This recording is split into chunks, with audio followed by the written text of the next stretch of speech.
What's going on, guys? It's Jacob from Topside MMA, and I'm bringing you a new series for the channel called Tape Study, where we're going to go down the last 3 fights of every fighter on the card and kind of give you a little breakdown of how they've done, things I've picked up, and what I think you guys should know for each fighter coming up. So we'll start right off. Marcus Buchecha. Now, in his last 3 fights, we're not going to cover every single fight, just notable fights that stood out to me. And one fight that stood out to me was his loss against Omar Khan. This dude is a freak of nature. This man is an absolute specimen. Now, if you're not familiar with One Championship, they give out yellow cards because this dude was cheating his ass off throughout the fight, grabbing gloves, doing all types of BS. So it was kind of funny to watch, but it's a one loss on this guy's record, and it had a lot of BS like this going on, and the guy's an absolute specimen. So I don't really hold that against Buchecha too much in this one. Next up, we got Martin Buday. In his last 3, we're going to cover first. We got Sati Baldiev. Now, this was a short notice step up that he's just hugging. If you look at all of Martin Buday's fights, he's hugging. His fight with Andrei Arlovsky, he's hugging. 46-year-old Andrei Arlovsky, too. Next fight, Shamil Gaziev. This is when it got interesting because he got rocked. Now, you see, just like every Martin Buday fight, he is hugging. Then, you know, Shamil starts to get working on him. You can see from the significant strikes, 5 to 50. Shamil Gaziev was absolutely landing on Buday. And then what happens? Yeah, that is the end of that one. He got rocked, absolutely destroyed. Anytime he's fighting someone who has a little bit of pop in their hands, you can see him start to crumble. He just hasn't been fighting those guys. So that was not a fun one to see for him, but it was very entertaining to say the least. So that's it for Martin Buday. Next up, we got Mohammad Yahya in his last 3. We saw him fight against Calle Fernandez, and this fight was not pretty. You can see, as I kind of showed here on his leg, he was eating these nasty leg kicks. They were absolutely brutal. He was just really getting worked by Calle. It was nasty. And you can see how this fight ended. It was a round 1 knockout for a reason. He got rocked. It was not pretty. And you can see his next fight against Trevor Peek. It was a decision loss that he had, but he had a moment, you know. I thought towards the end he would have had that submission. He got saved by the bell there at the end because, I mean, you can see it in Trevor Peek's face. He was getting close. So that was Mohammad Yahya, you know, not the best record, but moving on, we got Stephen Nguyen. That's the guy he's fighting. So let's go over some of his fights. Now, this was his fight against Jarno Aarons. This was crazy. This was a bloodbath between these two. And you can see he gets rocked. You know, he wasn't looking great at the end of round 2. His chin was tested in this fight. And moving on, he had a moment though. You know, there was a time where I thought he might have had the submission. He ended up losing it, and you could see towards the end of the 3rd round, he was not in the best shape either at the end of this one. But he eventually got to the end. You know, you can see 1 second left. These dudes were in absolute war. So the thing about Steven that points out to me is, all right, this guy might not be the most technical. He might not be a future title holder, but you know, at least the guy's a dog and he's gonna fight. He's not giving up. This dude has no quit in him. 1 second left. He probably lost his fight, and he is absolutely going out. He's not giving up. You know, 1 second left. He's all bloodied up. He's beaten up, and he's still trying to kick some ass. I respect that a lot from Steven, and that was a notable standout for me. So that's Steven. Next up, we got Aslan. Now we're going over his fights. He rocked Anton Turkalj. That was a nasty knockout. This was the 3rd round knockout too. So he was really putting his heart into it. You know, like those guys were going to war. It went longer than we thought it would, and he ended up being the tougher guy who duked it out and won. So that was a good knockout win for him. Now, next up, this was the end of the fight against Anton Turkalj. I thought it was kind of funny. He was looking up. The ref saved him, but thank God he did, because that would have been a freakish hit from that angle, not even defending himself. That was a good stoppage, because thank God. Moving on, this is his fight against Rafael Sakaria. Now, this dude hasn't done well in the UFC so far. I know he was supposed to be a lot better, and he just hasn't been meeting the expectations he had. But still, you know, Aslan looked good, knocked him out in the 1st round, standing knockout. It was a good look for him. This was his last fight, though, against Ion Cutelaba, and this was no bueno. He got subbed up quick, round 1 sub. That does give me some hesitation in his fight coming up with Billy Elekana. You know, didn't love to see that, you know, because that means he definitely has some grappling weaknesses, but thought you guys should be aware of that one. So that's wraps it up for Aslan here. Next up, he's fighting Billy Elekana. So a little bit for Billy Elekana. This was his UFC debut against Bogdan Guskov, who's fighting on this card too. He had a good moment where he almost wrapped up a submission with 2 minutes left. You know, he had back control, but He ended up losing it, and this was him towards the end of the round, in the first round against Guskov. He almost got submitted himself, so I'm like, I don't know what was going on. Was it a lack of Guskov's grappling, or did Billy just get lucky? I don't know what happened. And then the next round, he completely death-gassed, going for the submission in the first, and Bogdan Guskov rocked him. So, yeah, this is him at the end, too. He couldn't get knocked out. This dude has a chin on him, though. He was just eating these shots like it was nothing. He finally gets down, and Guskov is like, all right, if I can't knock this dude out, I'll submit him. And he wrapped up a submission in the second round. So, that's it for Billy. Next up, we got Amanda Ribas. Now, this was our fight against Luana Pinheiro. She was a dog. Now, this fight showed me a lot, too, because it showed us that Amanda Ribas is a dog. She does not quit. She does not give up. She was in a very tough, competitive fight in this one. You know, she was getting beat up. You can see in her face, she's all bruised up in this photo. With 1 minute and 24 seconds left in the third, she knows that Pinheiro is tired. You know, Pinheiro is gassing out. So you can see at the clock, I thought this was interesting. 1 minute and 24 seconds left in the third round. Boom, big shot. Couple seconds later, spinning heel kick to the face, or I don't know if her heel connected, but it was a spinning head kick. It was crazy how fast she landed it. Then next, this was the last shot she landed before the knockout came. So that was just like crazy. She came back. She was able to weather the storm early on and really come back and get the knockout late when it mattered most. So you got to respect her that. You know, she's not going to quit. I like that dog in her. You know, she really can bite down on the mouthpiece and stand and bang. And then in her next fight, too, it was tough. You know, she did get subbed by Mackenzie Dern. But if you look at the scorecards, it was tied going into the third round. The third round was competitive, and she just barely got caught with 3 seconds left or 4 seconds left, you know. And I know this was a 5-rounder, so it's not like it would have gone to the scorecards, but I just mean like it would have gone to that next round and they could have kept on going, and who knows how that would have been, you know. So it's a shame, you know. It was a competitive fight. You hate to see her go out like that last second. Good on Mackenzie Dern, but I don't think that was a terrible loss by any means. So that does it for Amanda Ribas. Next up, we got Tabatha Ricci. Nothing for her. I just don't. I mean, we didn't have anything crazy. All decision fights, there's not a whole lot to them. Tisha Pennington was close. Angela Hill, it was closer than it sounds, and she got absolutely worked on the feet by Yan Xiaonan. So I just didn't have a whole lot for her on this one in terms of notable things I think you guys should see. But next up, we got Davey Grant. Now, this was his fight against Rafael Asunsao. Or Asunsao? I know I'm not saying that right. I never get it right. But the absolutely crazy thing about this fight is that Rafael is the one who sold this entire fight. He was up on the scorecards. He was up. He was going to win this fight. And in the third round, he gets a point, or Davey Grant gets a point taken away. So this round, this entire fight is basically sealed. He sealed it. He has won this fight. But what does he do? After the point gets taken with 1 minute and 10 seconds left in the entire fight, he starts to get cocky.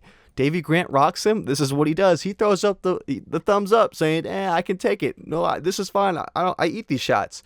Seconds later, absolutely rocked. Then from here, what does he do? He gets rocked. He goes to get a takedown. He lifts Davey Grant 3 feet off the ground into the air. For whatever reason he was thinking, he could have just got a takedown, created some distance, whatever. He throws him up, loses position. Davey Grant gets to a dominant position, and there you go. He gets submitted in a reverse arm triangle, I think. It was some crazy, something that he threw himself into. The submission was crazy. So he gave that win away when he would have won this fight. You know, Davey Grant should have lost this. He got very lucky, especially with the whole point deduction, and he also lost the position too, because they started them from a neutral position after that point deduction. So there was a lot of red flags about this fight, so I thought that was important to know. So that does it for Davey Grant, though. His other 2 fights that we have on here were just somewhat close decisions. You know, the Daniel Marcos fight, a lot of people said it was a robbery, and I would not disagree with that. He easily could have won and probably should have won that fight. So in theory, he could be on the 3-fight winning streak right now, but on the cards, that's not how it is. But, you know, I think that should be noted. It probably is on a little win streak here. But anyway, moving on, he's fighting Damon Blackshear in his last 3. This was a win over Cody Stamann, and it's like the thing we know about Damon Blackshear is he's really good on the ground. It's like same with his loss against, or his win against Cody Gibson too. We know he has the ground game available to him that he can go to at any time, but just sometimes he doesn't use it. Like he was getting worked on the feet against Cody Gibson, but then in the second round he gets some mean grounded pound going, gets a submission, wraps it up. Cody Stamann, that fight was a little bit shorter. Obviously, it was really quick into round 1. But it's just like we know he's so good on the ground, but sometimes he doesn't use it, which is a little bit worrying. But especially like his fight against Alatengle, I can't say his name right either. But those guys kept it on the feet the entire time. He did not try and grapple. He didn't go for a submission. He just wanted to stand and box, which does concern me a little bit when he's fighting a guy like Davey Grant, where that's exactly what Davey Grant's going to want to do, is keep it on the feet. So that's something that I kind of picked up on watching through this that I kind of forgot about, that we have to keep in mind for this fight. Is Damon Blackshear going to keep it on the ground? Is he going to try and really go for that submission? Hopefully. But next up, we got Muslim Salikhov. This was his fight against Song Kanan, where he looked really good. Spinning heel kick, knocked him out. Crazy. But unfortunately, this was his other knockout loss in the last 3 against Randy Brown, where he got put out. And this was the result of that one. No bueno. So that was Muslim Salikhov. I think he might end up looking like how he did against Randy Brown again in this coming week, but who knows? He's fighting Carlos Leal. Carlos Leal, there's not a whole lot, because especially he has a lot of regional scene wins. First up, the fight against Rinat Fakhretdinov was a robbery too. He should have won that. But anyway, this was his most recent fight against Alex Morono, where it was a nasty knockout. He messed him up. So, it's tough. You can kind of say the same thing about Carlos Leal too. He should be on a 3-fight win streak right now, or it's more than that too. But these last 3 should all be green for him, and they should be green for Davey Grant too, who we talked about previously. But anyway, Carlos Leal, that does it for him. Moving on, we got Bryce Mitchell. Everyone knows Bryce Mitchell. This one is a little tough to go through, but we got it. Unfortunately, this was the outcome of the Josh Emmett fight. We all know this. He got put out cold. It was no bueno. Not a good look. The next fight, though, he had a little bounce back against Kron Gracie. Kron Gracie really is just not UFC caliber. He shouldn't be here. He's here because of the last name.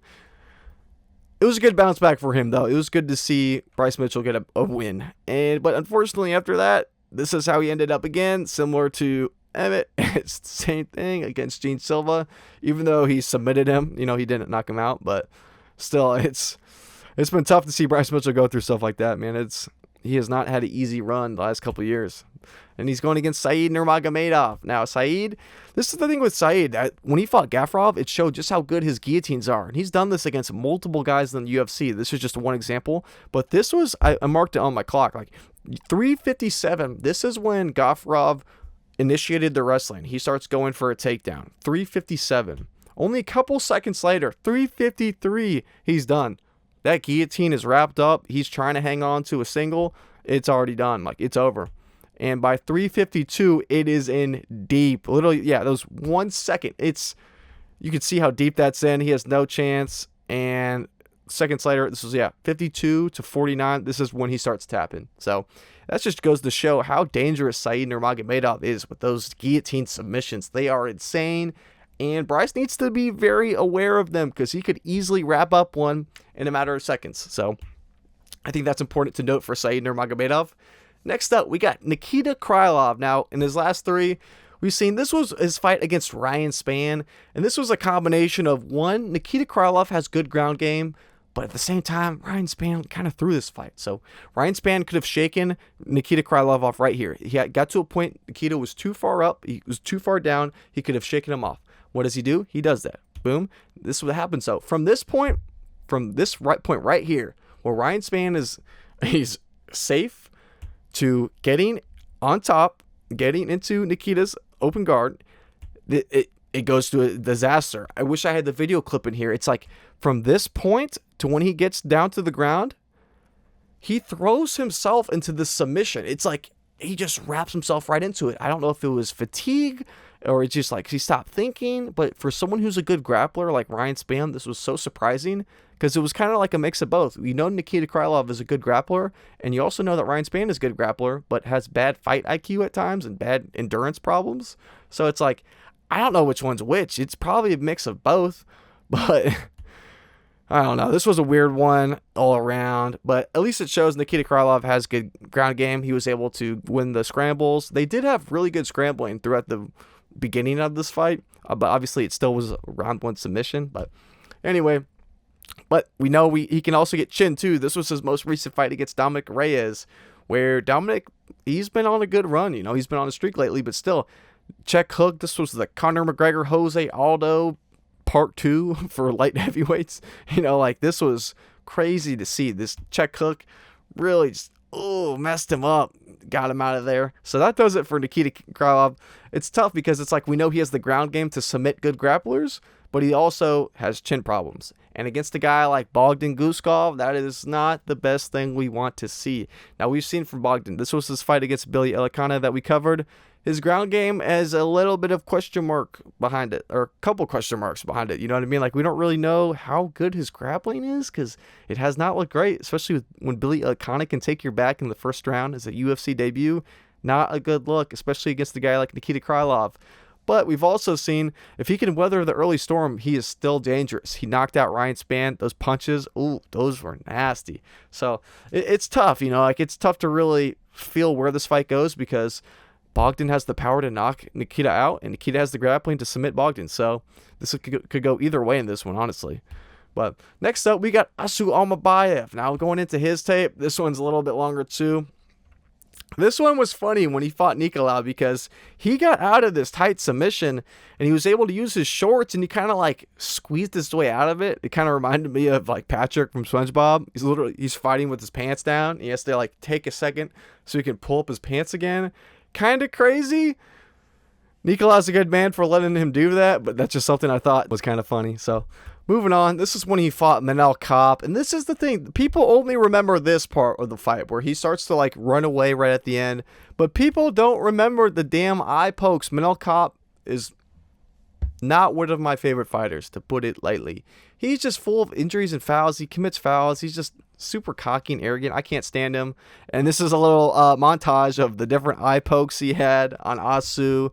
Kicked was Bruno Silva in the groin. It's little things like this. And that's how we knocked out Bruno Silva too. He hit the groin shot and then he went and finished him. Same with Asu. I poked the shit out of him, finished him, and it looks like he's on some crazy KO run when he's really just not getting punished at all for committing all these fouls.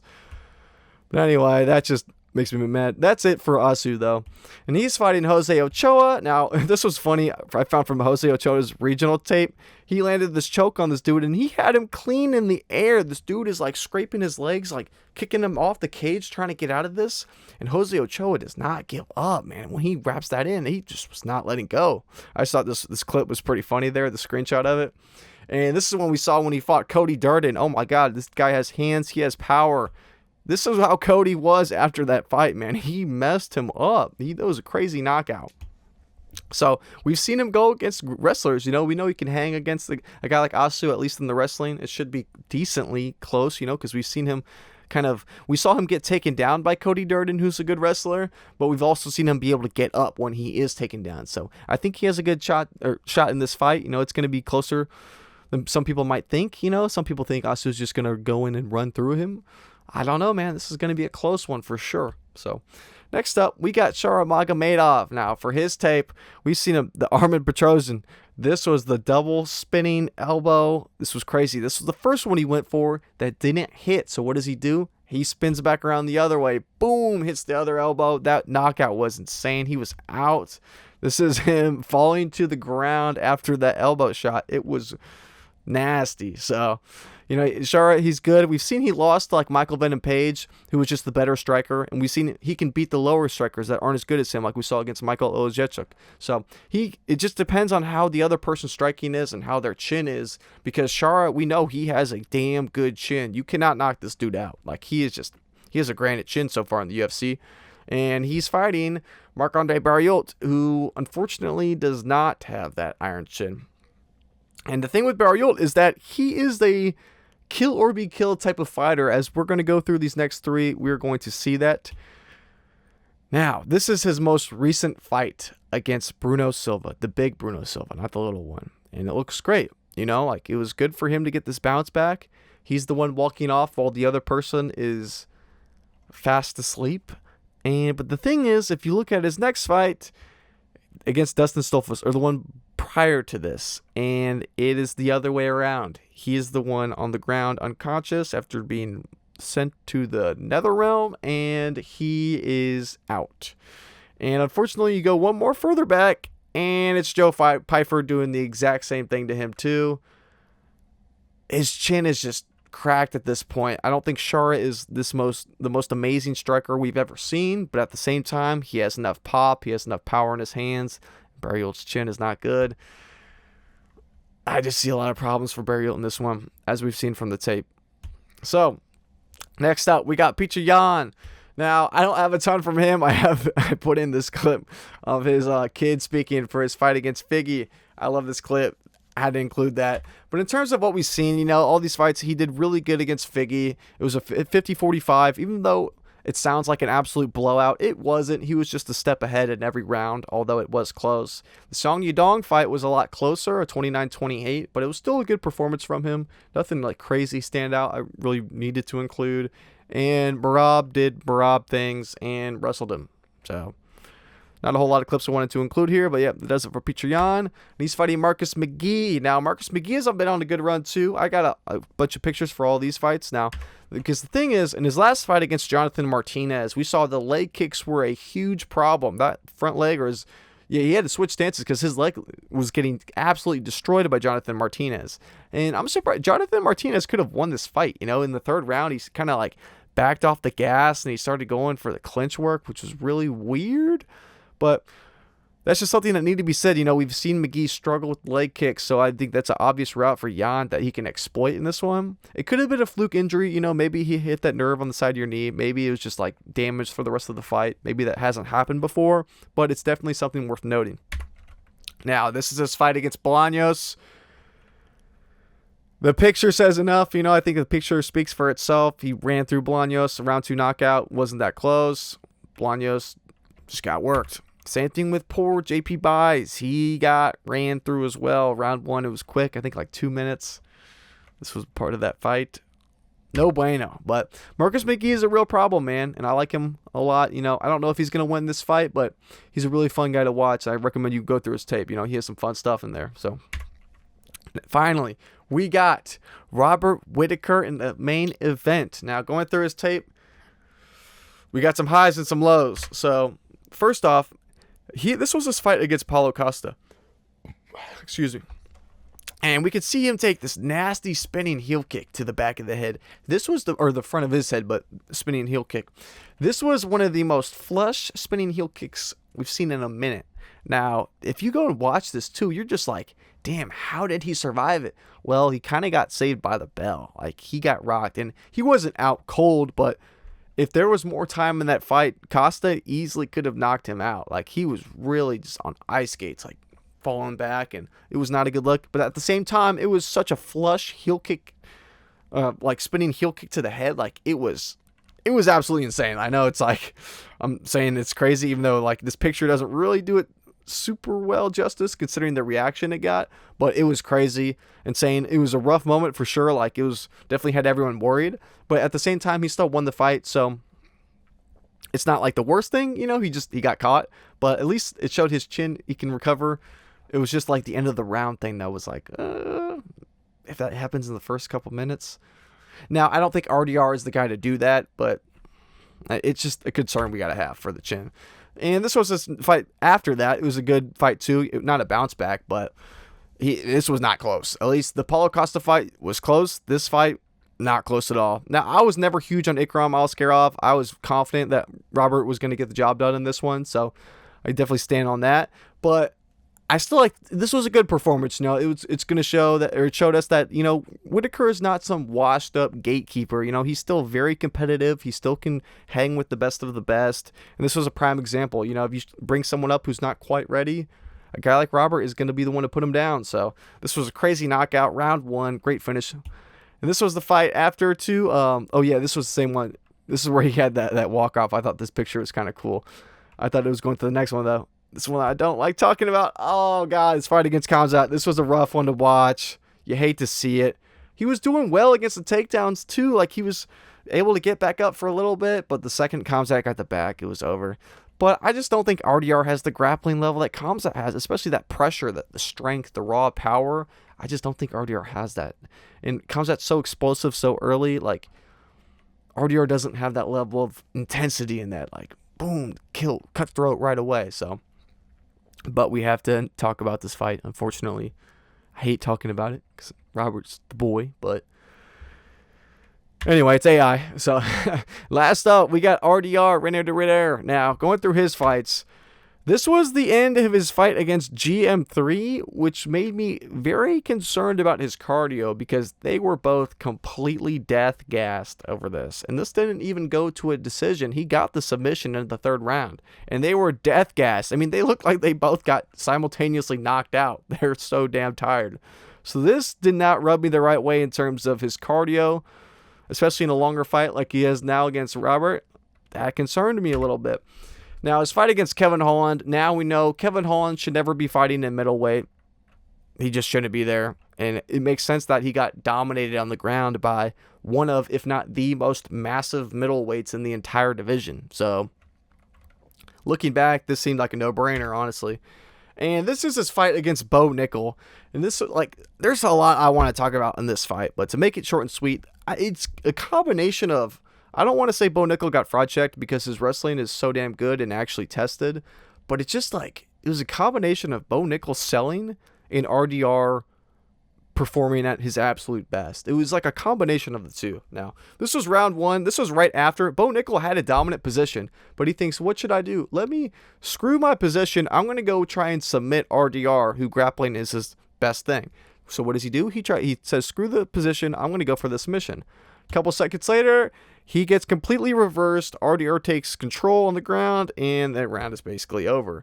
Now, we know how the second round went when he got cracked, but as we look, the thing that really bothered me about this fight with Bo Nickel is that there were some people that were like, oh, you know, he got the wind knocked out of him, or, you know, it was a super crazy liver shot that, like, would kill anyone. I'm like, maybe, you know, that's totally valid. It was a nasty clinch knee shot, like we saw. But at the same time, it's like, maybe if he did get the air knocked out of him, this is 308. This is right when the fight is called. Now, this is the next clip of, like, the camera angle cutting over. This is RDR. He doesn't even have time to lift his arms and celebrate, because at the end, he lifts his arms up and he, like, walks around. He's celebrating. The crowd's going crazy. Not even seconds later, Bo Nickel is already standing up. And one cut later, RDR finally has his arms up and he starts walking around the crowd. Bo Nickel's already talking with the referee. You know, it's like no one this is the last me too. No one starts talking with the ref if you just got your wind kicked out of you and you can't even stand up.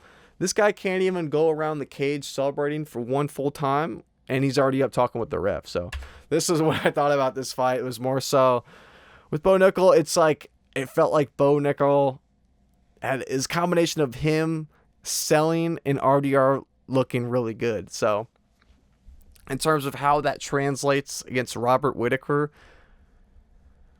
I think Robert Whittaker has a higher fight IQ to not throw away a position going for a submission against the guy who that's his strong suit. And I also think he's not going to just stand clinched up against RDR throwing knees at each other and see who's more tough, because obviously Bo Nickel wasn't.